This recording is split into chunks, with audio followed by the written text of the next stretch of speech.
Vivo Y33s ini mungkin nggak masuk radar kalian yang lagi nyari handphone di budget 3 jutaan. Ya sebenarnya saya paham sih, karena biasanya Vivo seri Y itu nggak pernah benar di mata kalian. Tapi di video ini saya mau buktiin kalau pendapat kalian bisa jadi salah. Enaknya saya mulai dari mana ya? Kayaknya kita akan mulai dari hal-hal yang diunggulin sama Vivo Y33s ini dulu.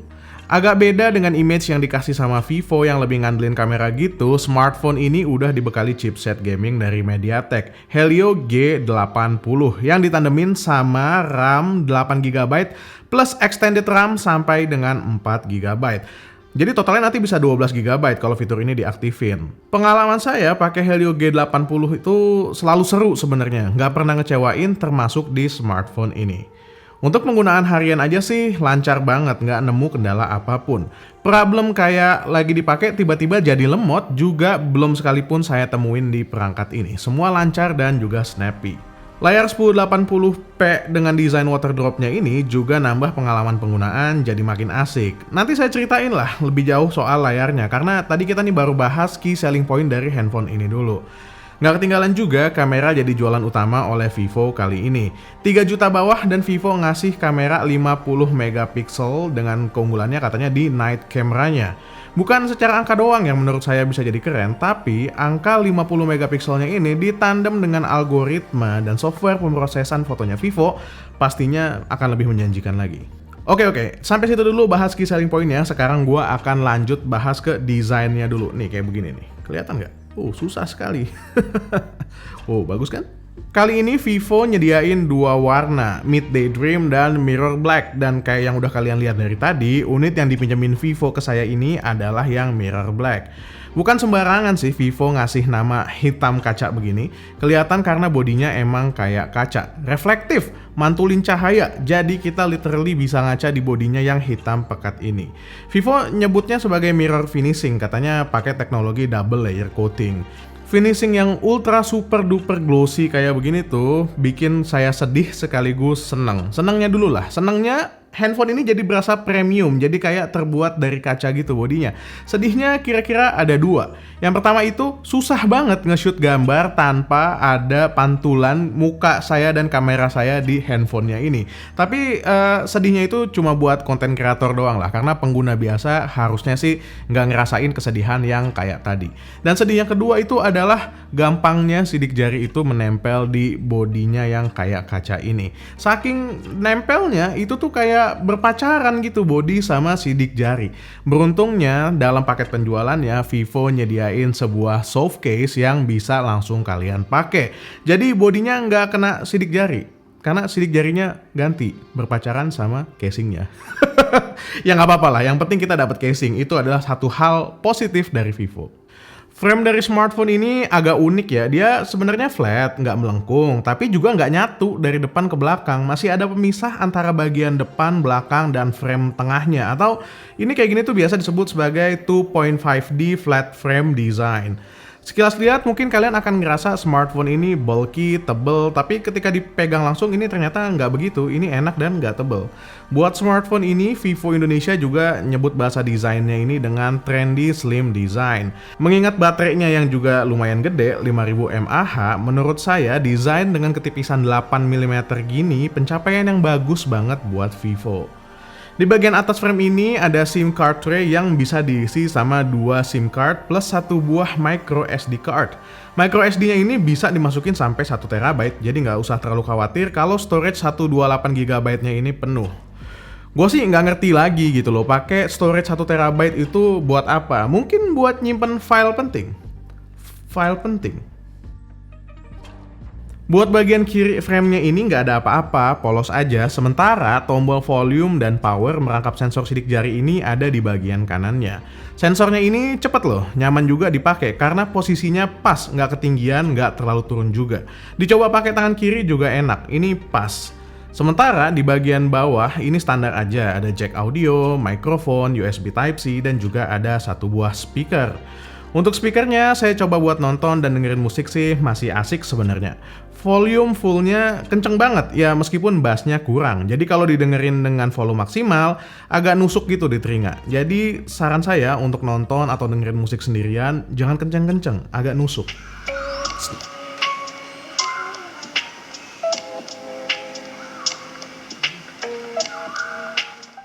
Tiga kamera belakangnya ini ada dalam satu frame sendiri barengan dengan LED flash di bagian bawahnya. Kamera utama yang di atas sendiri ini punya resolusi 50 megapiksel night camera dengan lensa super bokeh 2 megapiksel di bawahnya. Sementara yang ada di sampingnya ini juga lensa 2 megapiksel. Tapi fungsinya aja ini beda, yang ini lensa super makro. Dari konfigurasi tiga kamera ini udah ketahuan lah ya saya bakal komen apa. Disayangkan banget kameranya ini nggak ada ultra wide. Padahal kalau penggunaan saya pribadi, ultra wide itu lebih kepake ketimbang lensa makro. Tapi kita lihat aja lah bagaimana Vivo meracik kamera dengan software algoritmanya digabungin jadi satu, hasilnya kayak begini.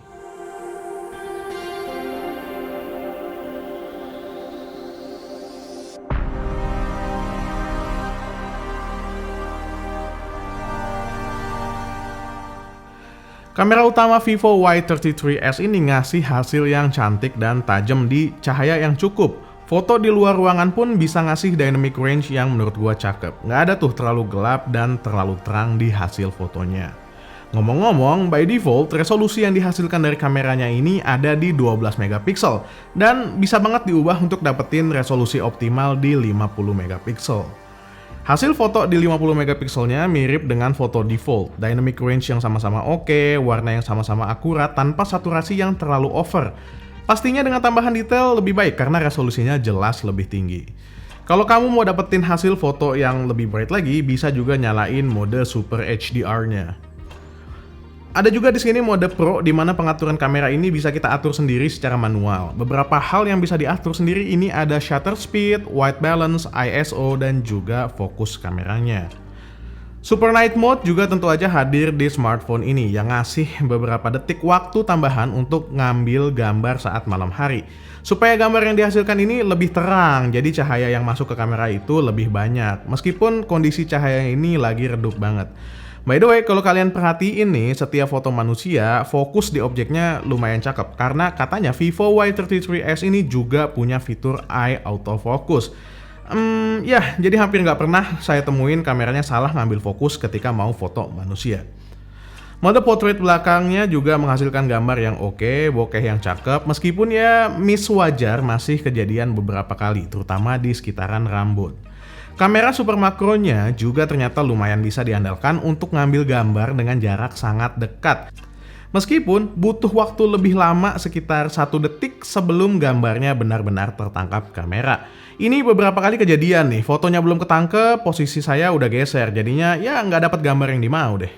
Untuk videonya sendiri, kamera utama sudah dilengkapi dengan Electronic Image Stabilization yang ngasih hasil video lebih stabil dengan resolusi tertinggi di 1080p, 30 fps atau Vivo nyebutnya dengan Ultra Stable Video.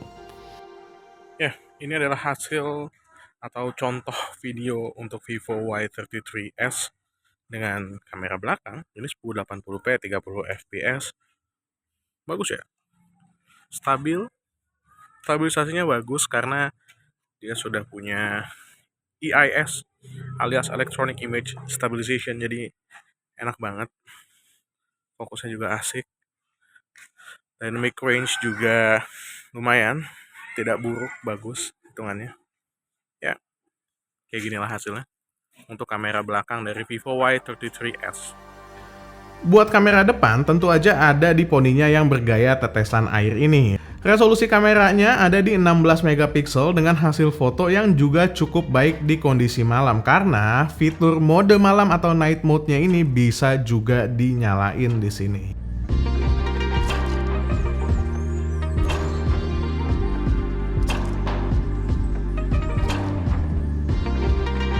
Video di kamera depan emang cenderung lebih shaky karena kamera depan ini belum diberi stabilisasi apapun. Beda sama kamera belakangnya yang punya EIS.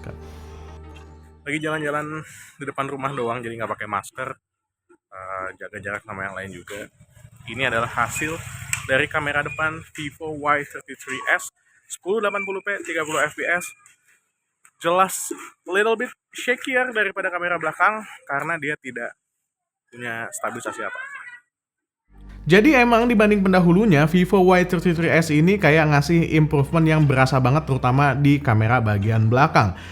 3 lensa yang tersedia plus racikan softwarenya Vivo itu ngejadiin semacam kompensasi yang menurut gua udah lumayan cukup sebagai pengganti dari lensa ultrawide yang biasanya gua pakai. Karena fitur-fitur dalam kameranya emang lumayan banyak dan juga udah lumayan bagus hasilnya. Untuk software sendiri, Vivo Y33s ini didukung sama Vantage OS 11.1 dengan basis Android 11. Salah satu kelebihan Vantage OS ini menurut gue adalah ada di desainnya yang minimalis. Meskipun untuk selera gue pribadi, UI-nya ini lebih cakep kalau langsung diganti ke mode gelap. Di Vantage OS 11 ini, Vivo juga ngasih fitur tambahan atau extended RAM sampai dengan 4GB. Jadi RAM 8GB tambah 4GB jadi 12GB. Cara kerja fitur ini adalah dengan mengalokasikan sebagian storage yang nggak terpakai dan mengubahnya menjadi random access memory atau RAM.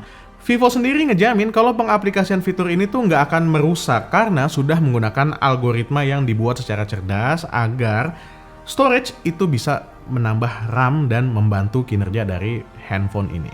Ya tapi sebenarnya RAM 8GB di handphone ini defaultnya itu udah cukup banget. Tapi yang namanya manusia, pengguna itu nggak pernah puas, dihajar juga pasti sampai 12GB. Kalau nggak yakin mah ya udahlah, 8GB aja juga udah cukup. Helio G80 ini masih ngasih performa yang oke banget lah untuk main game. Game yang biasa kita mainin bisa dijalankan di setting menengah dengan stabilitas yang cukup oke. Kecuali kamu. Iya kamu. Saya sedang ngomong sama kamu, wahai Genshin Impact. Aduh. PUBG Mobile bisa di-set ke HD High, tapi gue rekomendasikan kalian main di Smooth Ultra aja. Mobile Legends bisa dijalanin di grafik high dengan mode high frame rate nyala. Iya sih, emang masih high, belum ultra, tapi udah nyaman banget buat dipakai. Yang menarik di Vantage OS 11.1 ini ada beberapa fitur buat gaming, jadi bisa dioptimasi lagi performanya. Ada mode e-sport yang kalau dinyalain bakal fokusin semua resource dari perangkat ke satu game yang lagi dimainin aja. Sampai matiin semua notifikasi biar nggak keganggu pas lagi main. Ada juga fitur yang fun semacam voice changer yang bikin suara kita itu pas main game berubah. Jadi nggak bisa dikenalin lagi lah kalau main game sambil voice chat. Oke, ini fitur voice changer dari Vivo Y33s. Oke, ini fitur voice changer dari Vivo Y33s yang Oke, ini fitur voice changer dari Vivo Y33s yang Oke, ini fitur voice changer dari Vivo Y33s yang Oke, ini fitur voice changer dari Vivo Y33s yang ada 6 di sini. Kita cobain satu. Kayak yang sempat saya singgung di awal, Vivo Y33s ini punya baterai besar 5000 mAh dengan 18 watt fast charge yang juga udah include dalam paket penjualannya. Sayang ya, Vivo belum ngasih fast charging yang lebih besar. Jadi untuk ngisi smartphone ini dari 0 sampai 100% masih butuh waktu 2 jam lebih. Untuk ketahanan baterainya sendiri sih ya nggak usah khawatir karena 5000 mAh itu udah cukup buat dipakai seharian. Apalagi Vivo juga punya fitur untuk menghemat baterainya. Ditambah sama liquid cooling yang ada di dalam handphone ini memastikan kalau baterainya nggak terlalu panas dan merusak umur baterai. Jadi penggunaan lama pun buat main game ini masih enak, masih adem. Oh iya, handphone ini juga punya fitur reverse charging yang bisa nge-charge perangkat lain. Kalau nih kita lagi di luar, kita nggak bawa colokan listrik, nggak bawa power bank, tapi ada satu perangkat yang pakai baterai yang perlu diisi dayanya, bisa banget menggunakan Vivo Y33s ini. Cukup menggunakan kabel yang kompatibel aja. Anyway, itu tadi bahasan main lagi tentang Vivo Y33s ini. Gimana menurut kalian? Menarik juga handphone ini ternyata.